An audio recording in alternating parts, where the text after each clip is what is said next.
Aqui no Brasil, o sentido de ser criança representou diferentes significados ao longo da história. Os historiadores costumam dividir a trajetória da assistência à infância em 4 fases: a da caridade, da filantropia, do bem-estar social e a fase dos direitos. Caridade. Na época da colônia e parte do Brasil Império, os problemas sociais das crianças abandonadas eram tratados a partir da lógica da caridade. Ordens religiosas mantinham instituições como a Roda dos Expostos, onde bebês e crianças eram deixados anonimamente por pessoas que não poderiam criá-los. Filantropia.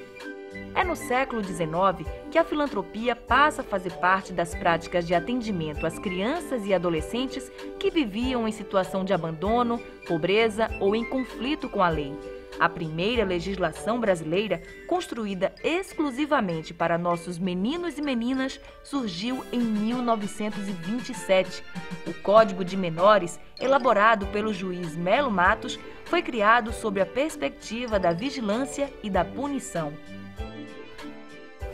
A partir de uma visão assistencialista, o governo Getúlio Vargas fundou na década de 1940 o Serviço de Assistência aos Menores, o SAM.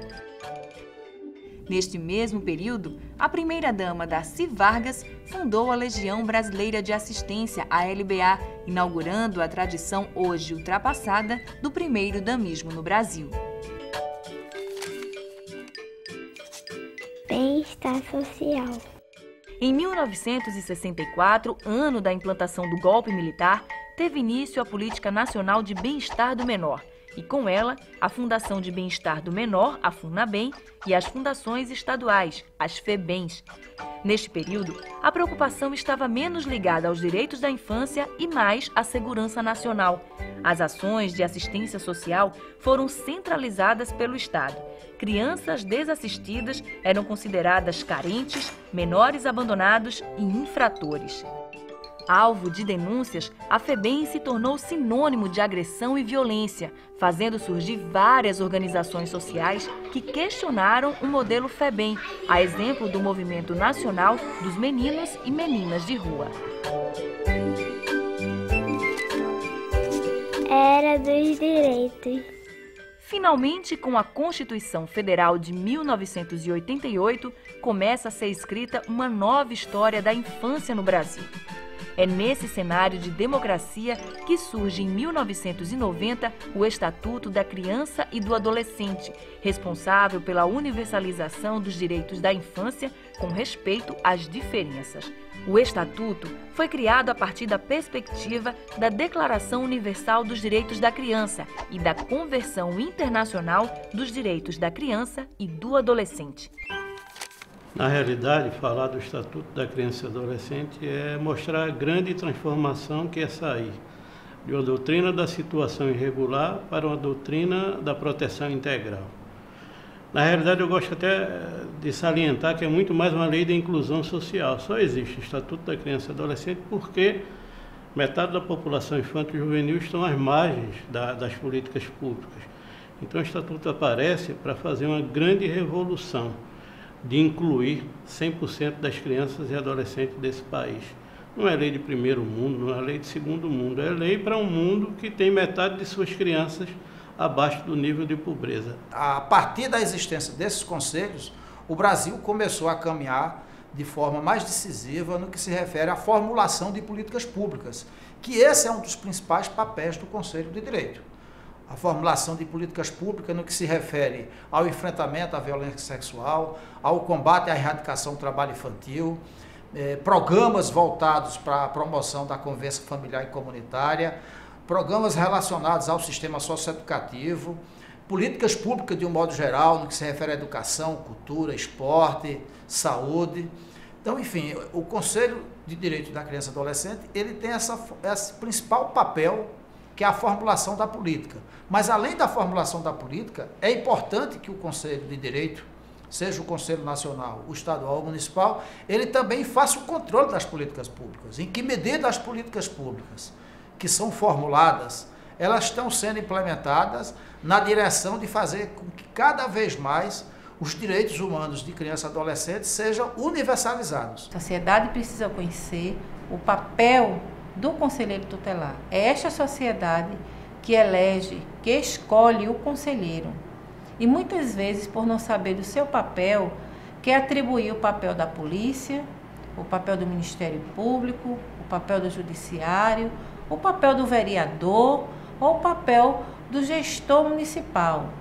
E o papel do conselheiro tutelar é ser defensor, protetor da criança e do adolescente, ele é amigo.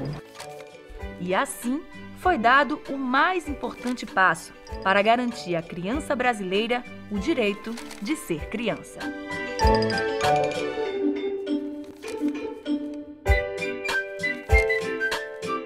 Você já conhece o Estatuto da Criança e do Adolescente? Mas e a Resolução 113 do CONANDA? Você sabe o que é? Vamos lá. O Brasil dispõe dessa resolução desde 2006. Ela aborda o sistema de garantia de direitos. É uma ação que envolve a promoção, o controle e a defesa dos direitos humanos da criança e do adolescente em nível federal, estadual, distrital ou municipal. Defesa. Defender os direitos das crianças e dos adolescentes significa lutar para garantir o seu acesso à justiça. É fazer valer as leis que asseguram uma vida melhor para os meninos e meninas. E isso é trabalho das defensorias públicas, Polícia Civil e Militar, Conselhos de Direitos e Tutelares, Poder Judiciário e o Ministério Público e os Centros de Defesa. Promoção. É muito importante promover as políticas de atendimento para a garantia dos direitos. Isso pode ser efetivado com medidas protetivas e socioeducativas. Como nos fala a nossa Constituição, crianças e adolescentes são prioridade absoluta. E os conselhos de direitos são os responsáveis por assegurar a promoção dessas políticas públicas. Controle. E claro, o controle social das ações de fortalecimento desses direitos é indispensável para a participação de novos atores na promoção e na defesa da infância. Quem faz isso é a sociedade civil, através de fóruns, organizações e frentes em defesa dos direitos da criança e do adolescente. A partir dessa nova política da proteção integral, o Estatuto deixa claro que ele é formado a partir de 2 livros. O livro 1, para toda criança e adolescente que tem todos os direitos conquistados, e o livro 2, exatamente para aquela metade da população que a gente falou que não tem direitos adquiridos de uma forma geral. Para esses, nós precisamos de um sistema de garantia de direito, que precisa ser acionado imediatamente quando um direito for ameaçado ou violado. E a importância dos conselhos de direito, formuladores dessa política de atendimento, órgão deliberativo e controlador das ações. E é mais importante ainda a presença dos conselhos tutelares, que vão zelar para que esse sistema de garantia de direito seja garantido. É importante frisar que vem uma grande mudança.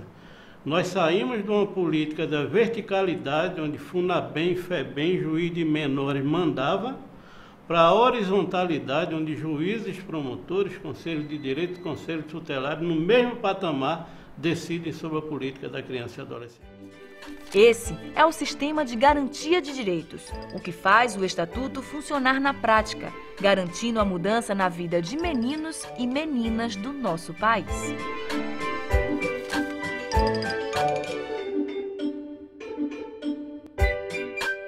Conselho Tutelar. Conselho de Direitos. Qual é a diferença?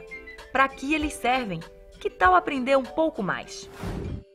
Conselho tutelar. Segundo o artigo 131 do Estatuto da Criança e do Adolescente, o Conselho Tutelar é o órgão permanente de defesa dos direitos da infância. Ele tem que existir em todos os municípios do Brasil. Seu papel é atender meninos e meninas que tiveram seus direitos violados ou ameaçados, além de acompanhar e orientar as famílias. Mas, para realizar essa tarefa, cada conselheiro precisa estar ciente das suas responsabilidades. Por exemplo, aplicar as medidas de proteção e atender os casos de suspeita ou confirmação de maus-tratos contra crianças e adolescentes.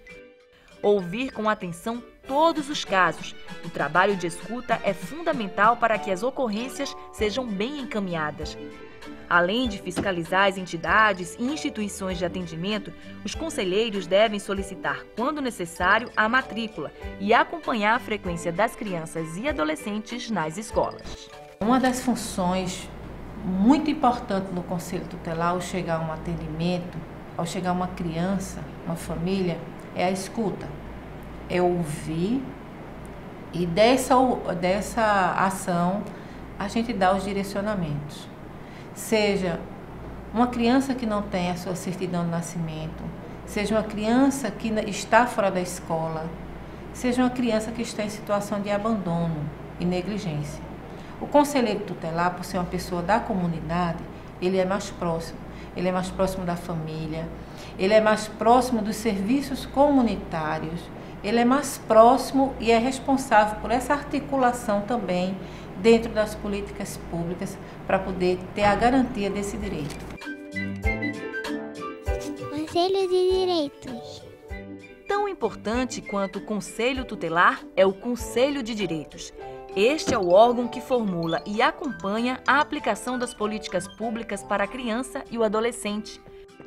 Para que isso aconteça, entra em cena o Conselheiro de Direitos. Sua grande missão é deliberar e promover as políticas públicas na área da infância. Isso envolve muitas tarefas importantes. Ter compromisso e conhecer o contexto sociocultural da criança e adolescente no seu espaço de atuação. Participar da construção do orçamento público e monitorar os recursos destinados para as políticas da criança, sendo responsável pela captação de recursos e gerenciamento do Fundo da Infância e da Adolescência. Realizar campanhas, conferências e cobrar da Prefeitura a estruturação dos conselhos tutelares e órgãos de atendimento. Promover a efetiva articulação dos integrantes do sistema de garantia dos direitos e controlar ações em todos os níveis. No que se refere às decisões do Conselho, é de fundamental importância que essas decisões elas sejam transformadas em resoluções.